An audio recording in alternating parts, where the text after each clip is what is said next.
Assalamualaikum warahmatullahi wabarakatuh. Salam sejahtera bagi anak-anakku semua. Salam sehat selalu. Anak-anakku yang berbahagia, untuk pagi hari ini merupakan hari pertama kita memulai proses pembelajaran kegiatan belajar mengajar daring. Ibu berharap kalian tetap semangat melihat masa depan. Tetapi sebelum pelajaran kita mulai, mari kita berdoa sesuai dengan keyakinan kita masing-masing. Berdoa, kita mulai. Berdoa selesai. Anak-anakku yang berbahagia, dalam menghadapi masa pandemi kita harus tetap semangat melihat masa depan dengan pola kehidupan yang berubah. Tetap semangat.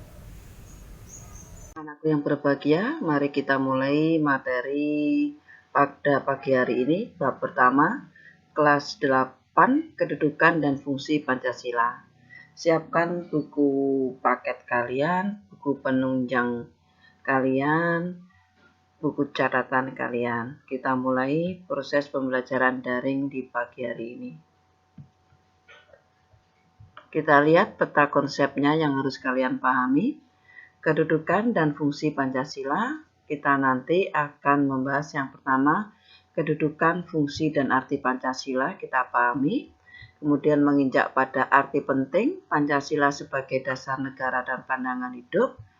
Dilanjutkan lagi dengan nilai-nilai Pancasila sebagai dasar negara dan pandangan hidup. Kemudian membiasakan diri berperilaku sesuai dengan nilai-nilai Pancasila dalam berbagai aspek kehidupan.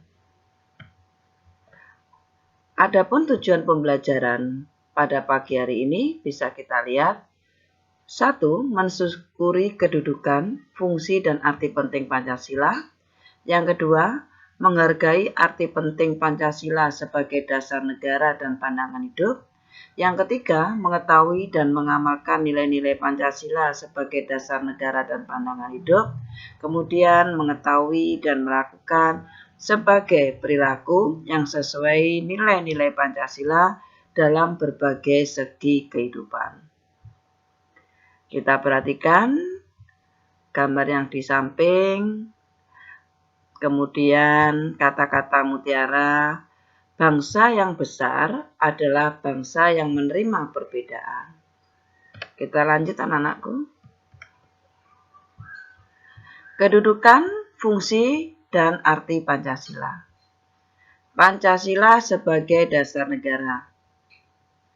Pancasila sebagai dasar negara adalah dipandang dan dipahami sebagai pedoman dalam pengaturan kehidupan penyelenggaraan ketatanegaraan yang mencakup berbagai bidang kehidupan atau pedoman dalam penyelenggaraan negara Indonesia. Para pendiri negara atau the founding fathers telah menyadari pentingnya suatu dasar negara. Oleh karena itu, dalam sidang pertama BPUPKI pada tanggal 29 Mei sampai 1 Juni 1945 dibahas dasar negara Indonesia. Adapun tokoh yang memberikan gagasan tentang dasar negara seperti Muhammad Yamin, Supomo, dan Insinyur Soekarno. Kalian harus ingat ini pelajaran kelas 7. BPUPKI, Badan Penyelidik Usaha-Usaha Persiapan Kemerdekaan Indonesia. Ibu lanjutkan.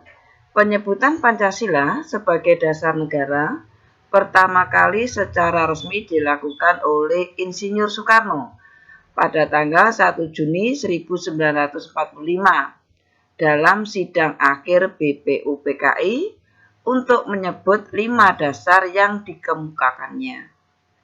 Selanjutnya, berbagai usulan dasar negara dalam sidang BPUPKI tersebut diolah lagi oleh Panitia 9, bentukan BPUPKI. Dilanjutkan sama Bu Eni. Perhatikan, Pancasila sebagai dasar negara. Pancasila menjadi norma dasar atau kaidah negara yang fundamental. Hal tersebut tercantum dalam alinea keempat pembukaan Undang-Undang Dasar Negara Republik Indonesia tahun 1945. Perhatikan alinea keempat. Maka disusunlah kemerdekaan kebangsaan Indonesia itu dalam suatu Undang-Undang Dasar Negara Indonesia yang terbentuk dalam suatu susunan negara Republik Indonesia yang berkedaulatan rakyat dengan berdasarkan kepada ketuhanan yang Maha Esa, kemanusiaan yang adil dan beradab, persatuan Indonesia, dan kerakyatan yang dipimpin oleh hikmat kebijaksanaan dalam permusyawaratan perwakilan, serta dengan mewujudkan suatu keadilan sosial bagi seluruh rakyat Indonesia. Kalau kita perhatikan bacaan yang ada di alinea keempat, yang barusan dibacakan sama Bu Eni ini merupakan isi ya kalau kita lihat Pancasila sebagai dasar negara. Dimulai dari ketuhanan yang Maha Esa. Perhatikan. Kemudian penempatan Pancasila dalam pembukaan Undang-Undang 45 dikukuhkan pada tanggal 18 Agustus 1945 dalam sidang PPKI. Panitia Persiapan Kemerdekaan Indonesia. Selanjutnya, kedudukan Pancasila sebagai dasar negara juga ditegaskan dalam Instruksi Presiden nomor 12 tahun 1968 dan tersusun secara hierarkis dan piramidal. Artinya adalah tiap sila dari Pancasila memiliki hubungan yang saling mengikat dan menjiwai satu sama lain sehingga tidak dapat dipisah-pisahkan. Anak-anakku yang berbahagia, sebelum diakhiri proses pembelajaran daring, minta bantuan kerjasamanya, materi tadi dicatat di buku catatan, kemudian tugas ini dikerjakan di buku catatan, dikirim lewat Microsoft Teams. Ibu berharap kalian tetap semangat dalam kondisi pandemi, melihat masa depan. Assalamualaikum warahmatullahi wabarakatuh.